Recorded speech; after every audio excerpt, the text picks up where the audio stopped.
You've been told you need a brand story or that you should use storytelling in your copy. But it's easier said than done, especially if you don't have a crazy, wild story to tell. Today, we're chatting with Kris Jones, a StoryBrand guide who's sharing what storytelling actually means and how you can craft a story that sets you apart.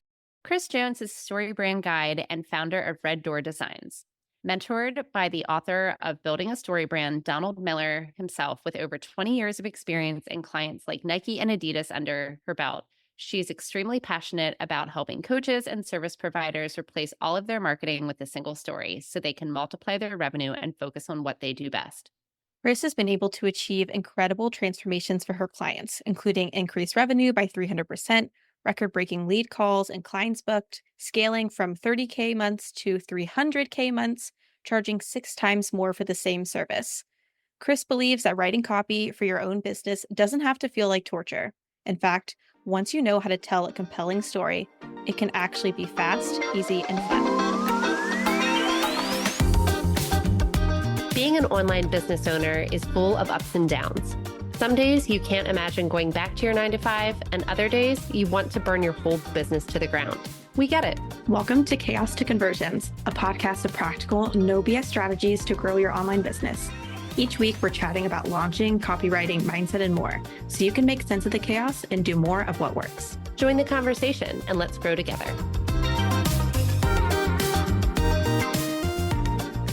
Hi, everybody. Welcome back to Chaos to Conversions. Today, we have Kris Jones on with us, and we are so beyond excited to talk with her.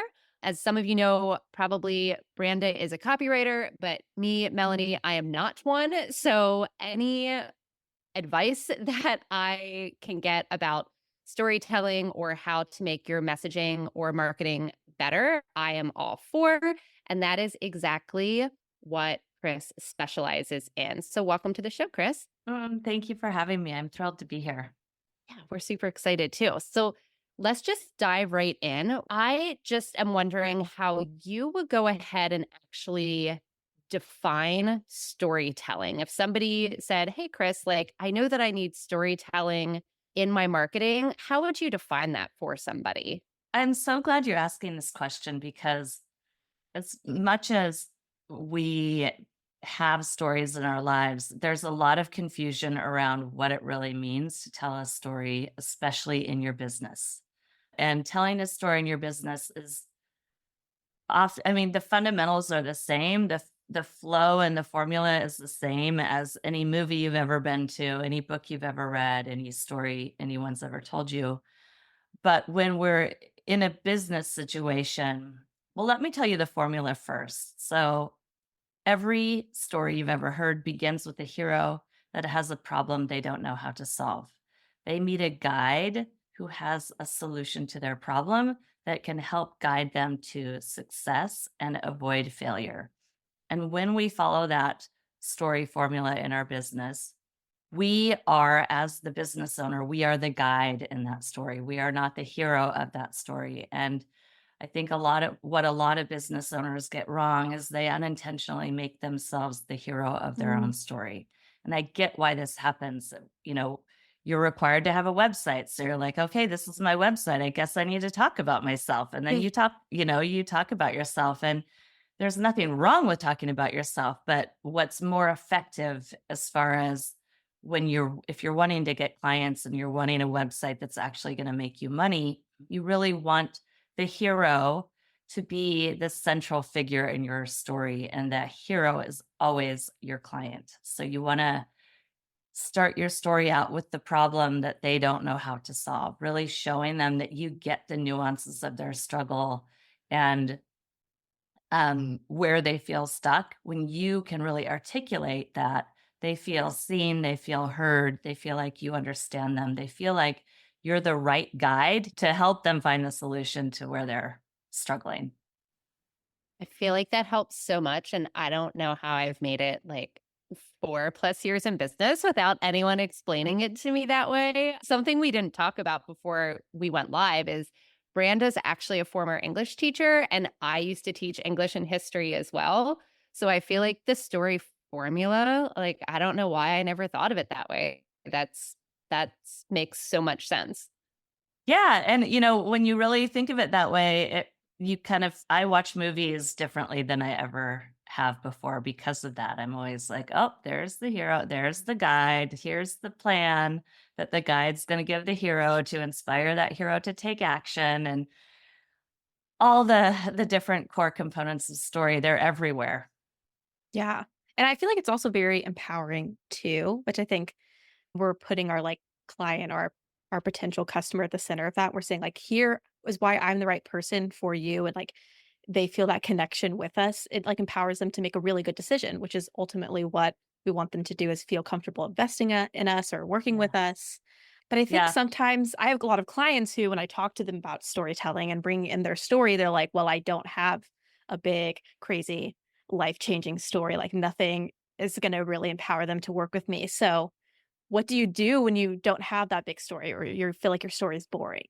Well, you mentioned that this is an empowering process, and it is, but it's also a big, giant relief for most business owners because your story is not really even about you. It's about Yeah. your client. So it's a huge load off. You're like, oh, it's not even about me. Like I'm, I'm inviting them into a narrative where they play the hero and I play the guide, but it's not like I, as the business owner, have to have this big, profound founder's story that about how you moved mountains and achieved nirvana somehow. It's really a load off. And the thing that you mentioned that I think was spot on is that storytelling really creates a connection. And the kind of cool thing about business and marketing when you do it right is that people don't actually hire the best person. So you don't Mm, actually have to be extraordinary at what you do. They hire the one they feel the most connected with.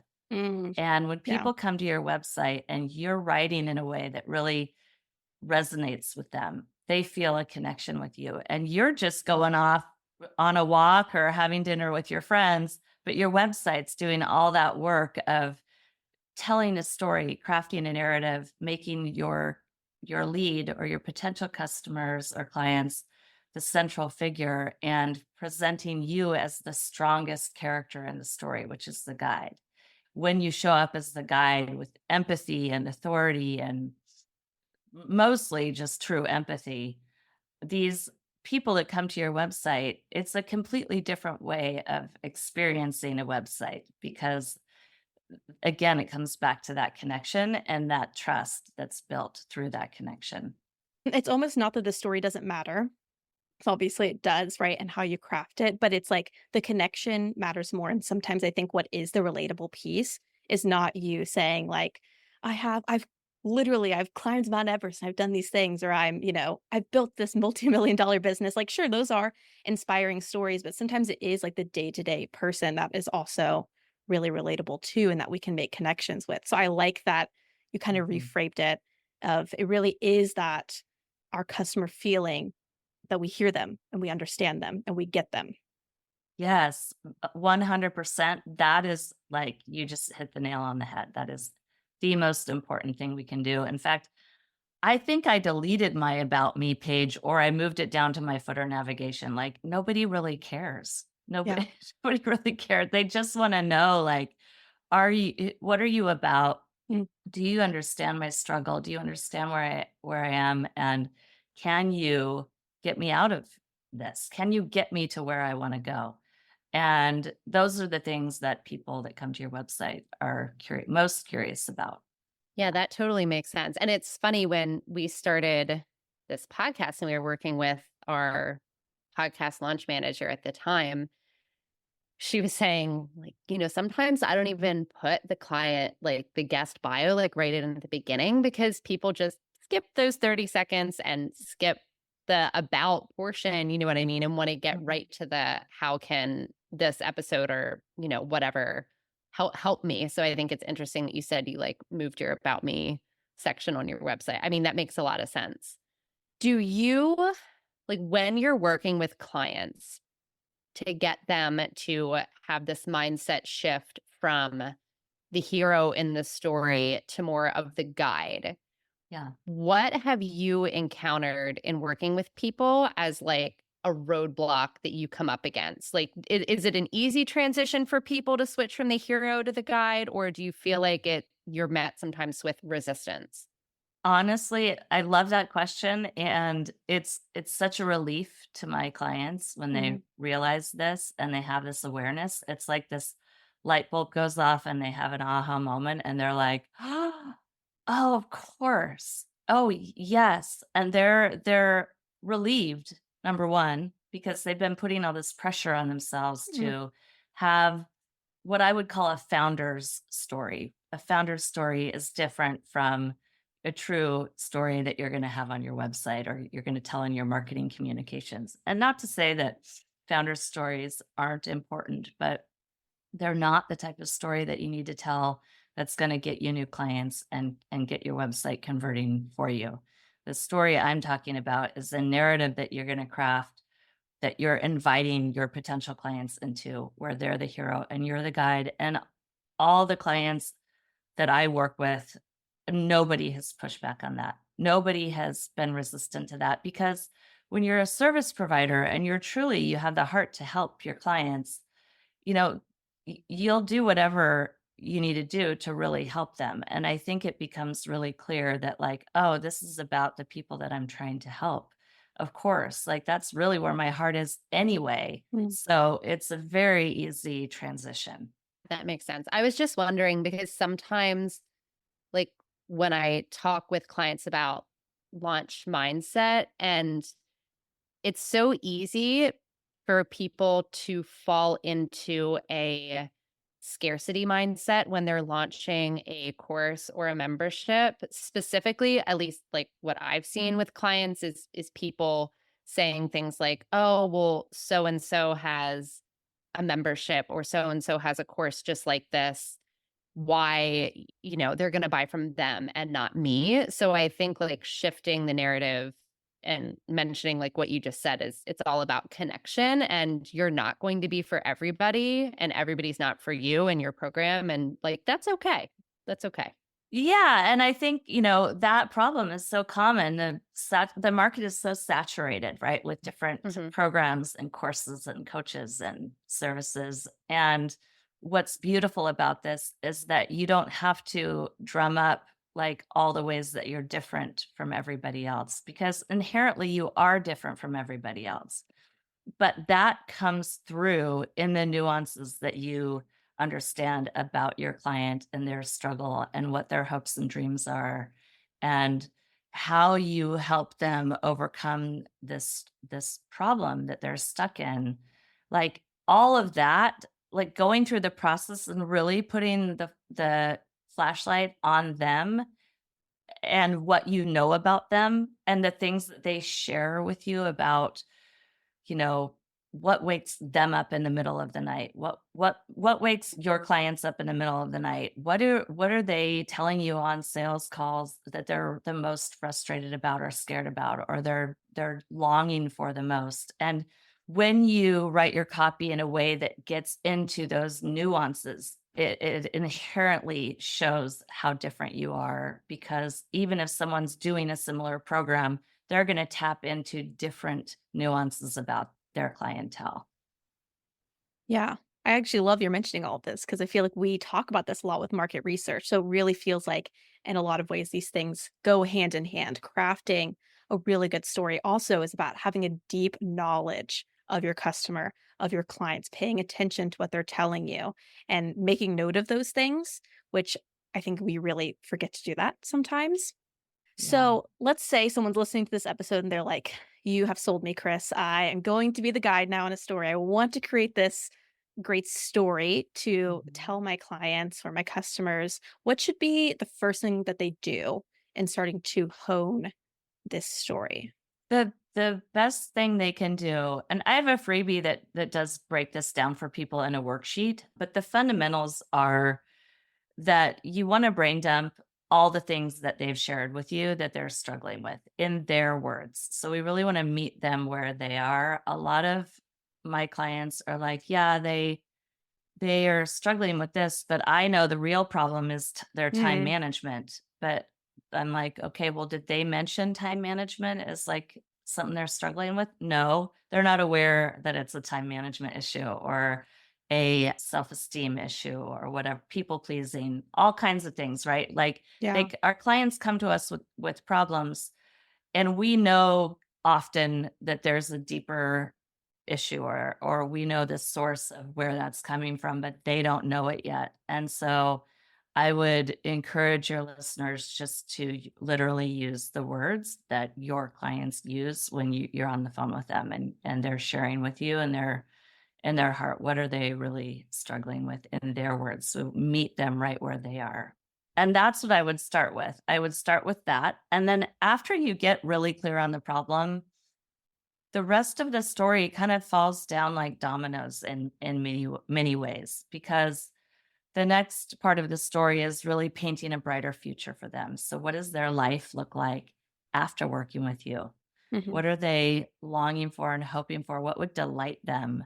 And we want to kind of think like, what's the peak of the mountain for them? What's possible for them? And as the guide, one of our most important jobs is just to show them and remind them of a brighter future that's possible. And Yeah. so often you can go back to phone calls that you've had with them, things that they've shared with you, or you can look at the problems that you've brain dumped on a Google Doc, and what's the opposite? What are the opposite of those struggles and those problems? And usually that will lead you to like really clearly painting a vision of success for them. When you're working with people and maybe they don't have a super great understanding of their audience yet, like maybe they're struggling at even that initial part, like kind of how you mentioned, maybe they're not, their client's telling them one thing, but they're kind of hearing something else, or they're trying to fix the issue. I know in the past I've recommended to clients to do like go through old testimonials, right? And you can kind of look at the language there, or maybe you have clients you've worked with, or even in a membership, have them submit feedback on your membership. You can use that. Do you have other ways that you recommend people go and hear from their audience, especially if maybe they're new to business? Maybe they haven't gotten a lot of interaction yet. Yeah, if you're new to business, one little trick that is really pretty fruitful is going to Amazon, finding a book that Mm, solves the problem that you solve, and then looking at the reviews of that book. And people will be talking about, what they were struggling with and how that book helped them resolve it. You can get a lot of good language that way. yeah, I've never thought about that. I like that. Yeah, that's an amazing little hack you got there. So, can you give us an example, Kris, using like your own business about how you would use this sort of process and this story process, this metaphor that you basically constructed, which I think is an amazing metaphor, by the way, being the guide? Like how do you use that in like your own business? Well, okay. So every story begins with a hero that has a problem they don't know how to solve. So we always want to begin our communications with that. They meet a guide, and this is true for movies too. About a third of the way through the movie, they meet a guide, or a guide comes into the story, and that guide gives them a plan. The plan that the guide provides them is very simple. It's a 3-step plan. And the reason why it's so simple is because your potential client is stuck in their problem and they feel very overwhelmed. If they could solve this problem on their own, they would have. Mhm. They can't. And so for them, getting out of their problem and getting to a point of success feels very, very overwhelming. Feels like running a marathon without training for a marathon. It's really impossible. And so, as the guide, the first thing you want to do is really give them a plan, and give them a very clear and simple plan. Here's how it works. Here's how I solved this problem many times before.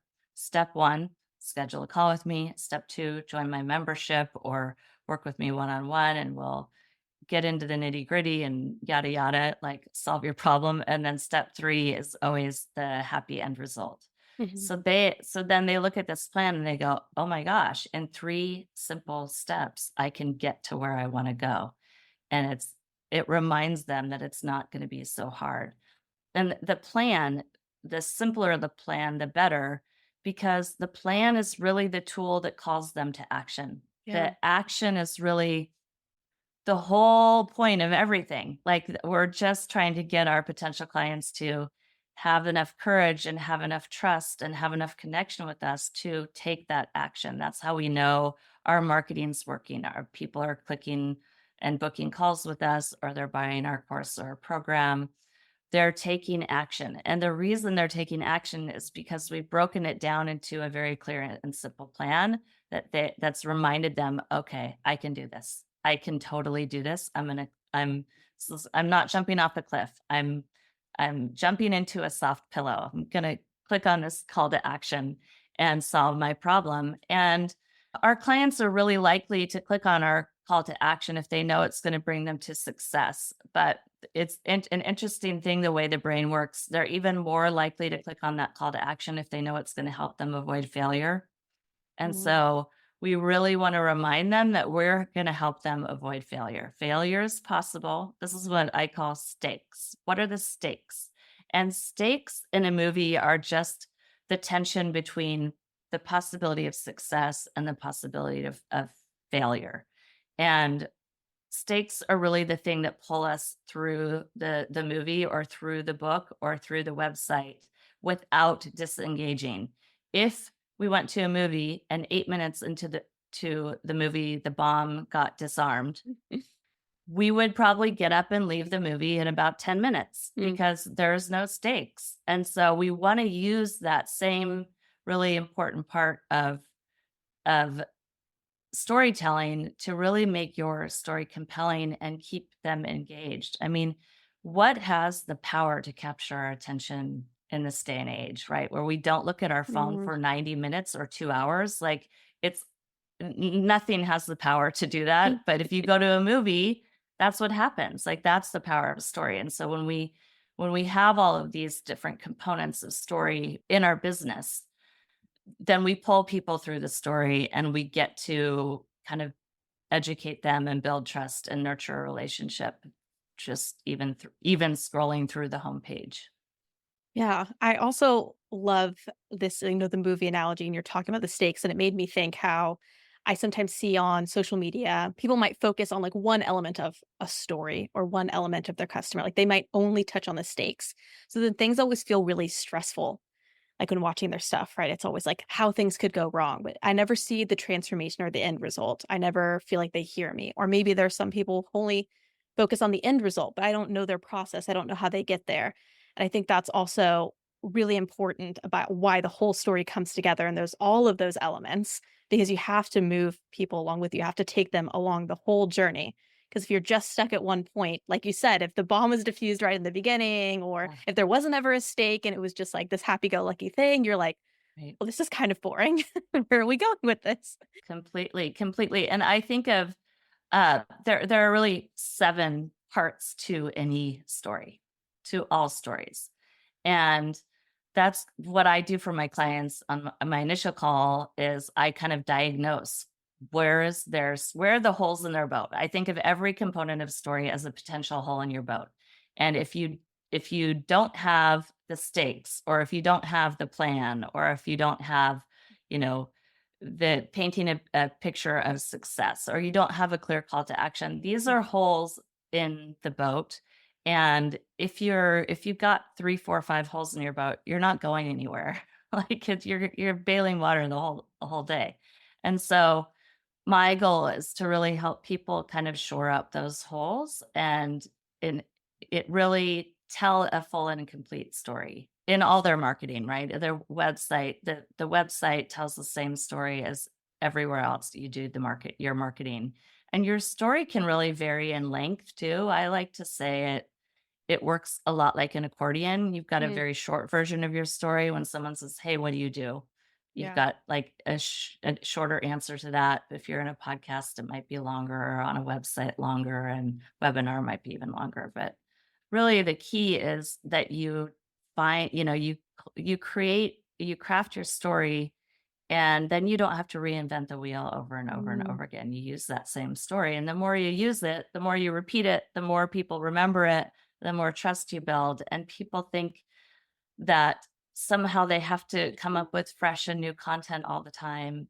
But really, like, this is kind of the lazy man's way of, or a woman's way of doing things. but not in a bad way. It actually, like, it feels like you're being lazy, but you're actually being very professional because you're being cohesive, you're being consistent, and people need to hear things about 8 times before they can commit it to memory anyway. So you might think you're, beating a dead horse, but you're not. Just keep telling your same story over and over again. Yeah, it's kind of like a messaging cheat sheet. You just keep coming back to the story. Completely. Yeah. Completely. Yeah. Well, you've given us so much amazing information. Even as someone who writes copy all the time and I talk about these things, I think hearing it from you has helped me put it in new words for my clients who maybe are struggling with what I mean when I say messaging and when we talk about market research. So, yeah, as we kind of close up this episode, you mentioned briefly that you had a free resource for helping people kind of craft this story and writing compelling copy. Could you tell us a little bit more about that? Yes. Yeah. Everything about me can be found at my website, reddoordesigns.com. That's reddoordesigns.com. And my freebie is there. It's called How to Write Compelling Copy in 5 Minutes Flat. And it's a worksheet, a Google Doc. It's a 5-minute video with a Google Doc that really breaks down these components of stories. So you can kind of brain dump them, get them out of your head and onto the document. And then that does become your cheat sheet for all your messaging moving forward. Amazing. Well, thank you so much for sharing all this wonderful info with us. Thanks so much for joining our conversation today. If you enjoyed this episode, please head to your listening app and leave a quick rating and review. If you're on Instagram, share this episode and tag us at Duxbury Digital and at The Relevant Collective. We'd love to hear from you. We'll meet you back here next Tuesday for more practical strategies to take your business from chaos to conversions.